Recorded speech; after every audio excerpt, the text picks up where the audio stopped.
Speaking of just extraordinary, Jacqui Lambie. Now, look, she's good for a bit of entertainment, and she always delivers. And again, she did today. We talked last night, we've been talking this week, of course, about the fact that the federal government and its e-safety commissioner wants to crack down on social media, and particularly X, which is owned by Elon Musk, for, supposed misinformation and disinformation, and showing footage from the stabbing at a church in Sydney last Monday and the Bondi Junction massacre a few days before that. Well, Jacqui Lambie this morning, she's got a solution for all of this. We should lock Elon Musk up. Elon Musk has no social conscience or conscience whatsoever. Quite frankly, the bloke should be jailed. The power that man has, because of that platform that he's on, it's got to stop. That bloke has no conscience. He's an absolute frigging disgrace. And there's nothing else to say about Elon Musk. She certainly is entertaining, and I've got to say that is one extradition I am looking forward to, because it will certainly be entertaining. She then went on to say later in the day that she is removing her Twitter account. Be gone! I cannot be part of this disgrace anymore. I'll be switching off X today. I'll be doing that before I get to the airport this afternoon, and I suggest that the other 226, there's 227 members of parliament do the same thing and show them that you mean business, because when you want to lead by example, it has to happen from here.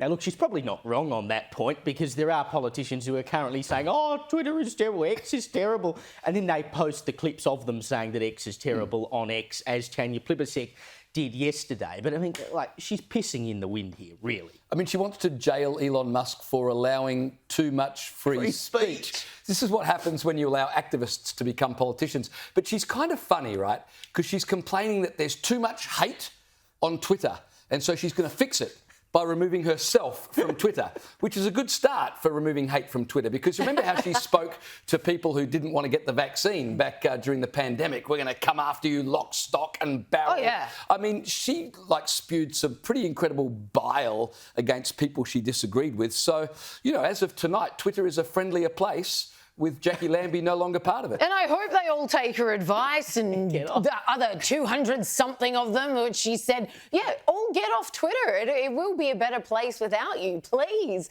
I mean, how good is this platform when you've got the author and finisher, Elon Musk himself, literally dropping bombs on the Australian Prime Minister? Yes, our very own Albo. He doesn't go so far as to name him because, that would be way too satisfactory. But here he is saying, look, buddy, you're at a crossroads. What's it going to be? Censorship or freedom? We already know which one Albo has chosen. The current state of play, Elon summed up perfectly in another tweet today, which I'll show you in a second.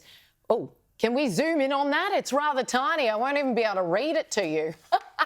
Our concern is that if any country, this is so perfectly put, if any country is allowed to cover, here it is. Okay, now I can read it, is allowed to censor content for all countries, which is what the Australian e-safety commissioner is demanding, then what is to stop any country from controlling the entire internet? We have already censored the content in question for Australia, pending legal appeal, and it is stored only on servers in the USA, because we know the e-safety commissioner is now trying to tell Elon Musk, trying to tell X, no, I'm not just saying you have to ban this particular video of the alleged stabbing in Fairfield, not just in Australia, you have to ban it altogether. That's how jumped up this woman is, for crying out loud. So Elon Musk is putting this very succinctly in terms that everyone can understand. So even people who are championing this, which is an alarming amount of our MPs on both sides, and even independents like Jacqui Lambie in between, that is scary.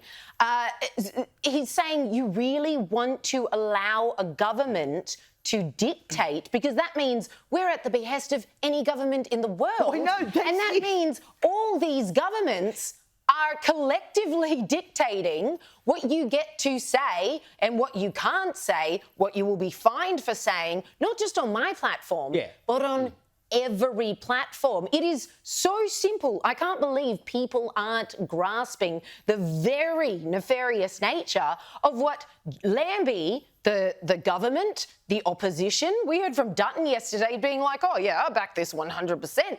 It is alarming. How can people not see how draconian this is? Well, we've got our e-safety commissioner, or as Mr. Musk likes to call her, the e-safety commissar, saying, you know, this is what she says we can and cannot do. Imagine when every other country in the world follows suit and comes up with their e-safety commissar, and all 170 odd countries or whatever there is in the world is telling X and every other social media platform what they can and can't. You won't be able to have anything on social media because every country will have its own issue with something and it will become a total quagmire. The idea that any country can dictate to a publisher, whether it be X, whether it be Facebook, whether it be the Daily Telegraph, whether it be Sky News, what they can and cannot publish is patently absurd. And that's where we're going. Every country in the world will have one of these, and they will all be driving different agendas. And by the time they've driven all of those agendas, you will be able to see literally nothing. That's the plan, though. Yeah. All you will have left to read, to watch, is exactly what they want you to read and watch.